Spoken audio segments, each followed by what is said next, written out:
하나님 감사합니다. 오늘도 우리 예배를 받아주시고 은혜 내려 주시옵소서. 예수님 이름으로 기도드립니다. 아멘. 151장 찬송가 151장 통일 찬송가는 138장입니다.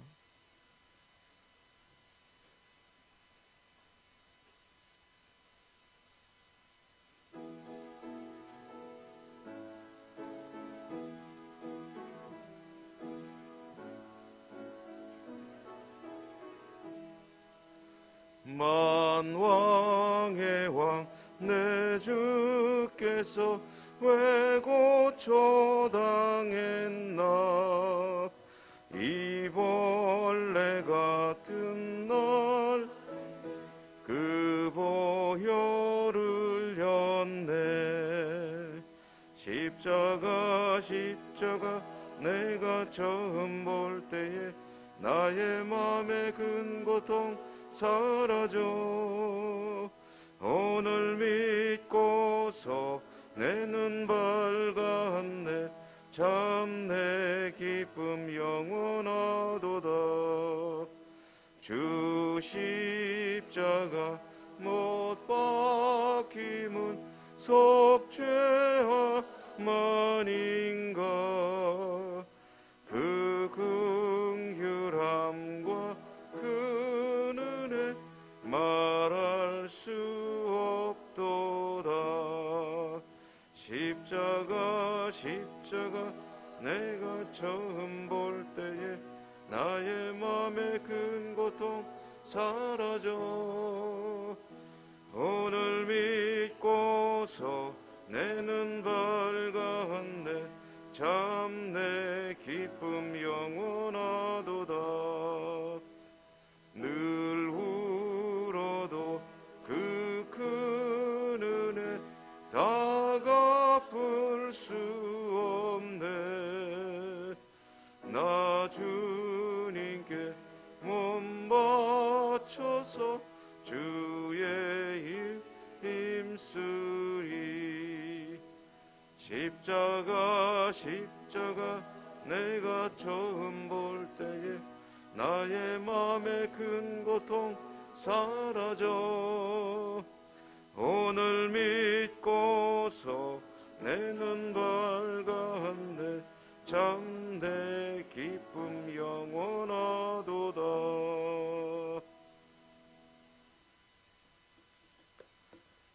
누가복음 23장 읽겠습니다.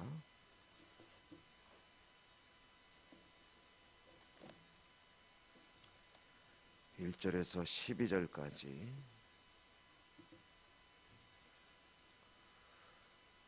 신약성경 누가복음 23장 1절에서 12절까지 교독합니다. 무리가 다 일어나 예수를 빌라도에게 끌고 가서 고발하여 이르되 우리가 이 사람을 보매 우리 백성을 미혹하고 가이사에게 세금 바치는 것을 금하며 자칭 왕 그리스도라 하더이다 하니.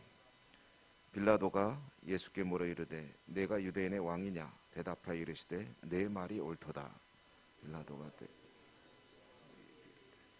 내가 보니 이 사람에게 죄가 없도다 하니. 무리가 더욱 강하게 말하되 그가 온 유대에서 가르치고 갈릴리에서부터 시작하여 여기까지 와서 백성을 소동하게 하나이다. 빌라도가 듣고 그가 갈릴리 사람이냐 물어 헤롯의 관할에 속한 줄을 알고 헤롯에게 보내니 그때 헤롯이 예루살렘에 있더라. 헤롯이 예수를 이는 그의 소문을 들었으므로 보고하기는 오래였고 또한 무엇이나 이적 행하심을 볼까 바랐던 연고로라. 여러 말로 물으나 아무 말도 대답하지 아니하시니 대제사장들과 서기관들이 서서 헤롯이 그 군인들과 함께 예수를 업신여기며 희롱하고 빛난 옷을 입혀 빌라도에게 도로 보내니 헤롯과 빌라도가 전에는 원수였으나 당일에 서로 친구가 되니라. 아멘. 오늘도 주님의 은혜가 함께 하시기를 기원합니다. 오늘 우리가 읽은 말씀에 보면 예수님은 대제사장 무리에게 끌려가셨죠. 그리고 거기 집에서 이제 여러 가지 신문을 받으시고 또 어려운 일도 이제 겪으셨고, 그 대제사장 무리는 예수님을 빌라도 총독에게 이제 넘겼습니다. 이렇게 공회를 중심으로 예수님을 이제 빌라도에게 고발하여 빌라도에게 재판을 받게 한 죄목은 뭐냐면, 오늘 성경에 보면은 이제 반역입니다. 황제에게 반역하였다. 이 예수라고 하는 선지자가 스스로를 왕이라 하였다. 그리고 황제에게 세금을 바치지 않도록 선동하였다. 백성을 미혹했다는 거죠. 그래서 이와 같이 황제에게 반역을 하였으니 이 사람을 십자가에 이제 못 박으라라고 요구하는 거죠. 십자가형이라는 것이 뭐 자주 말씀드립니다만은 아무리 강력범이라 하더라도 일반적인 범죄에는 잘 적용이 되지 않습니다. 주로 이제 반역죄, 황제에게 반역했거나 국가 정책에 반하는 그런 아주 중범죄를 지었을 경우에 시범 케이스로 사람들에게 겁을 주기 위해서 시행하는 사형 제도가 이제 십자가죠. 그러니까 황제에게 반역했으니 십자가에 못 박으라라고 말하는 것이죠. 사실 내막적으로 보면 이제 이 대제사장 무리 그리고 바리새인들이 예수님을 죽이기로 작정한 것은 이제 신성 모독이 겉으로 드러나는 죄목이고, 내용적으로는 자신들의 이익에 반하고 자신들에게 위협적인 존재이기 때문에 이제 제거하려는 것이었죠. 그런데 이제 사형을 하려면, 특히 십자가의 사형과 같은 아주 중형에 처하려면 이것은 공회의 그 권한으로는 안 됩니다. 사형은 로마의 총독만이 언도할 수 있는 그런 권한이기 때문에 신성모독인이 다른 이유로는 사형에 처할 수가 없고, 그래서 황제에게 반역했다는 죄목을 이제 걸어서 총독에게 이제 고발을 한 것이죠. 그렇기 때문에 여러 가지 곤란한 질문을 한 것 아니겠습니까? 세금을 가이사에게 바치는 것이 옳으냐, 바치지 않는 것이 옳으냐, 이런 모든 죄는 이와 같은 그런 질문들은 이와 같은 죄목으로 이제 예수님을 죽이기 위한 그런 사전, 그런 일종의 공작이었죠. 자, 이렇게 정치범으로 몰아서 빌라도에게 끌고 갔는데, 빌라도는 그 내막을 이미 알고 있습니다. 그러므로 이것은 유대인들의 문제이고 대제사장 무리가 자신들의 어떤 아성을 지키려는 그런 일종의 정치적인 공작이지 로마에 저항하는 것이 아니다. 그런 것을 알고 있기 때문에 그 예수님을 죽일 그런 생각이 없습니다. 그리고 이것은 빌라도가 뭐 도덕적으로나 윤리적으로 양심적으로 그런 생각을 하는 것이 아니라, 또 백성들의 소요가 일어날까봐 역시 빌라도도 그것이 이제 마음에 걸리는 거죠. 빌라도의 고백이라고 하는 조그마한 소책자가 있습니다. 그 책이 이제 보면은 빌라도가 굉장히 막 고민하고 여러 가지 마음속에 번민하는 그런 이야기들이 있고, 예수님을 십자가에 못 박고 굉장히 양심의 가책을 받고 찔려하고 하는 그런 이야기들이 들어있는데, 그건 사실은 빌라도가 실제로 지은 책이 아니고 나중에 일종의 무슨 소설이나 희곡과 같이 빌라도의 마음을 이렇게 어떤 작가가 추리해 본 것이지, 그 역사적이나 또는 성경적으로는 전혀 근거가 없는 이야기라고 할 수가 있습니다. 빌라도가 예수님을 십자가에 이제 예수님에게 죄가 없다라고 하는 것은 자신의 양심적인 그런 판단이 아니라 예수님을 죽이고 싶은 이런 일에 휘말리고 싶지가 않은 거예요. 그러니까 나는 이 사람에게 당신들이 요구하는 대로 사형을 언도하지 않겠다. 왜 내가 그런 말하자면은 그 굴레를 멍에를 뒤집어 써야 되느냐. 난 싫다라고 얘기한 것이죠. 그렇지만 4절에 보면 5절에 보면 무리가 더욱 강하게 말하되, 그러니까 이제 유대인들 이 대제사장 무리는 더 강하게 이제 빌라도에게 압박을 가하는 거죠. 만약에 당신이 우리 말 안 들으면 재미없다, 이런 식으로 이제 압력을 가하는 거죠. 어쨌든 이와 같이 빌라도 입장에서는 이러지도 저러지도 못할 이제 딜레마에 빠졌는데요. 그때 하나 떠오르는 아이디어가 있었습니다. 그게 뭐냐면 이 예수라고 하는 선지자가 갈릴리 지역 출신인데 갈릴리 지역을 다스리는 것은 헤롯 안티파스라고 하는 대헤롯의 아들 중에 하나죠. 헤롯 안티파스가 이제 이 갈릴리 안티파스는 아들이 아니라 손자죠. 이 갈릴리를 다스리는 그런 분봉왕인데 그 분봉왕에게 보내가지고 그 사람한테 재판하라고 해야 되겠다. 왜냐하면 그 당시 이제 헤롯이 갈릴리에 있어야 되는데 갈릴리에 있다가 마침 예루살렘에 와 있다는 것을 알고 있었습니다. 그래서 이제 그 헤롯에게 예수님을 보내서 재판하도록 해야 되겠다 하는 생각에 이제 이 예수님을 이 재판을 이제 헤롯에게 떠넘겼습니다. 예수님을 헤롯에게 보낸 거죠. 근데 헤롯은 아이고 이거 재밌는 사건이네 하고서 이걸 덥석 받았습니다. 왜냐하면 헤롯은 평소에 예수님에게 관심이 많이 있었거든요. 호기심을 가지고 있었습니다. 예수님이 이적을 행한다 하니까 만약에 그러면 오면은 내가 한번 시켜봐야 되겠다 하고서 구경거리로 예수님에게 관심을 갖고 있었고 예수님을 이제 기쁘게 즐겁게 받아들였습니다. 그리고 이렇게 저렇게 여러 가지 해봐라. 네가 진짜 그랬냐? 하면서 상황이 이제 이렇게 흘러가는데 예수님이 그런 요구에 응할 리가 없죠. 그래서 그건 재판도 아니고 무슨 구경거리처럼 된 상황에서 예수님이 응하지 않으시니까 헤롯이 다시 흥미를 잃었고 야, 빌라도에게 다시 보내라 해가지고 예수님은 다시 빌라도에게 넘겨지는 그 이야기. 그리고 마지막 절에 보면 그 헤롯과 이 빌라도가 별로 사이가 안 좋았는데 이 일을 계기로 서로 협력하는 관계가 되었다 하는 이야기도 이제 사족처럼 붙어 있습니다. 오늘 이 이야기를 읽으면서 여러분 어떤 것들을 좀 생각하시는지 느끼시는지 잘 모르겠습니다만은 저는 그런 생각이 듭니다. 예수님을 마치 물건처럼 짐짝처럼 또 서로 떠맡기 귀찮은 그런 어떤 좀 물건처럼 이리 넘기고 저리 넘기고 하는 이 광경을 보면서 이 땅에 오신 하나님 그리고 하나님의 아들 메시아 구세주 그리스도가 그를 알아보지 못하는 사람들에 의해서 이리 던져지고 저리 던져지고 하는 그런 참 민망한 그런 광경을 보게 되죠. 그리고 이것이 어쩌면 인간 죄에 물든 인간 세상의 한 단면을 보는 것이 아니냐 하는 생각을 해보게 됩니다.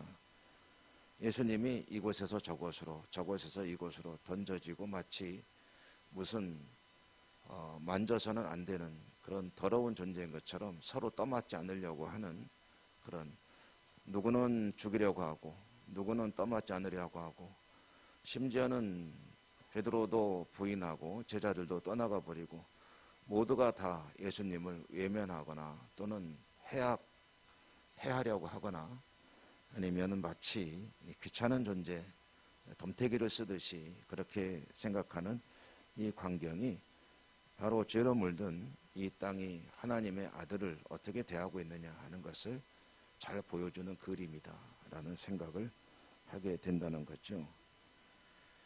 오늘날 우리가 살아가는 세상에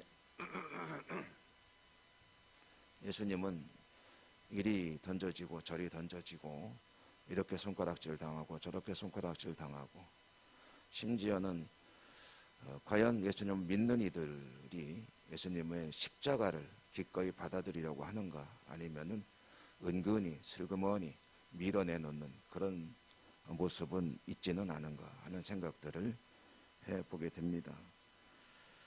주님과 함께 그 길을 걷는 사람들이 어떤 어려움을 당할 것인지는 이미 주님께서 예고하셨죠. 너희가 내 이름으로 때로는 폭력을 당할 때도 있고 여러 가지 억울한 상황에 처할 때도 있고 할 것이다. 그러나 이제 믿음을 가지고 그걸 이겨내야 된다라고 말씀을 하셨죠. 주님과 함께 가는 그 길, 주님이 가셨기 때문에 따라가야 하는 그 방향, 그 길로 가는 일을 여러 가지 상황이 있습니다. 이런 일 저런 일 이런 이유 저런 이유로 하나하나 조금씩 죄송하지만 곤란한데요 라고 하면서 밀어내는 그런 일이 있다면 그것은 사실 오늘 이 상황과 본질적으로 다를 바가 없습니다. 함께 주님의 십자가를 지고 걸어가야 하는 것이 믿는 사람들이 당연히 마땅히 받아들여야 될 그런 십자가의 길이라고 한다면 실제로 그런 길들이 나에게서는 얼마나 수용되어지고 있는가, 뭐 다른 사람 돌아볼 필요 없죠. 왜냐하면 그건 그 사람의 문제입니다. 나에게만 적용을 해보면 되죠. 나는 주님의 십자가를 잘 받아들이고 있는가, 우리 교회는 그런 교회인가 하는 것은 늘 스스로 돌아보면서 혹시라도 밀어내거나 회피하거나 외면하거나 뭐 교회가 드러내놓고 주님을 비방할 일이 없겠지만 그런 만약에 그런 일이 있다면 사실은 내용적으로는 크게 다를 바가 없다. 주님이 걸어가는 그 길을 걷기 위해서는 늘 주님이 져야 했던 십자가의 그 어려움도 함께 지고 걸어가는 삶을 살 때 주님의 영광이 드러나는 성도의 삶이요 교회의 길이 되겠죠. 여러분 쉽지 않습니다. 그렇지만 주님께서 하셨던 일들, 가셨던 그 길, 사셨던 그 생애가 나에게서 최대한 수용이 되어지고 또 그 길을 따라가는 그런 은혜가 우리 모두에게 있게 되기를 주님 이름으로 축원합니다. 은혜로우신 하나님 감사합니다. 오늘도 저희들은 주님께서 고난당하는 모습을 읽고 한편으로는 마음이 아프면서도 한편으로는 혹여 이런 일들이 다시 재현되고 있는 것은 아닌지 생각을 해봅니다. 오늘날 이 시대에 주님은 이리 던져지고 저리 떠밀려가고 손가락질 당하고 때로는 조롱과 비난의 대상이 될 때도 있고 심지어는 주님의 십자가가 믿는 이들의 공동체 가운데서도 때로는 외면당할 때가 있음을 부인할 수 없습니다. 저희들에게서는 그런 일이 결코 있어서는 안 되겠다 하는 깨달음을 또 한 번 가져보게 됩니다. 주님의 십자가를 기꺼이 지고 주님께서 가신 그 방향으로 저희들의 삶이 잘 전개될 수 있는 용기와 은혜와 은사와 믿음과 능력을 더해 주시고 늘 세상에서 주님의 영광을 드러내는 복된 성도로 살아갈 수 있도록 저희들을 그리고 우리 교회를 우리 한국교회를 세계 모든 교회들을 축복해 주시옵소서. 오늘도 하나님 앞에 나와 저희들은 여러 가지 소원들을 기도해야 될 기도의 제목들을 하나님 앞에 내어놓습니다. 너희가 무엇이든지 믿음으로 구하라 내가 시행하리라 약속을 붙들고 기도하니 하오니 저희들의 기도를 들으시고 오늘도 응답하시고 은혜 풍성히 내려주시고 축복해 주옵소서. 예수님 이름으로 감사하고 기도 올리옵나이다. 아멘. 하늘에 계신 우리 아버지 이름을 거룩하게 하시며 아버지의 나라가 오게 하시며 아버지의 뜻이 하늘에서와 같이 땅에서도 이루어지게 하소서. 오늘 우리에게 일용할 양식을 주시고 우리가 우리에게 잘못한 사람을 용서하여 준 것 같이 우리 죄를 용서하여 주시고 우리를 시험에 빠지지 않게 하시고 악에서 구하소서. 나라와 권능과 영광이 영원히 아버지의 것입니다. 아멘. 오늘도 주신 말씀에 여러분에게 또 기도의 제목이 될 수 있으리라 생각합니다. 오늘 말씀을 붙들고 기도하시고 가지고 나온 여러분의 기도 제목들을 하나님 앞에 하나하나 아뢰시기 바랍니다. 또 각자의 기도 제목은 물론이고 아픈 분들 또 코로나가 많이 확산되고 있죠. 또 감염되어 또 격리 중에 있고 치료 중에 있는 분들 위해서도 기도하시고 여러 가지 질병 또 어려운 문제들 힘들어하는 우리 교우들 위해서도 기도하시고 이 나라와 민족과 우리 교회 그리고 선교지 여러 가지 상황들 기도할 일이 많습니다. 하나님께 간절히 간구할 때 주여 한번 힘차게 부르고 다 같이 기도하도록 하겠습니다. 저희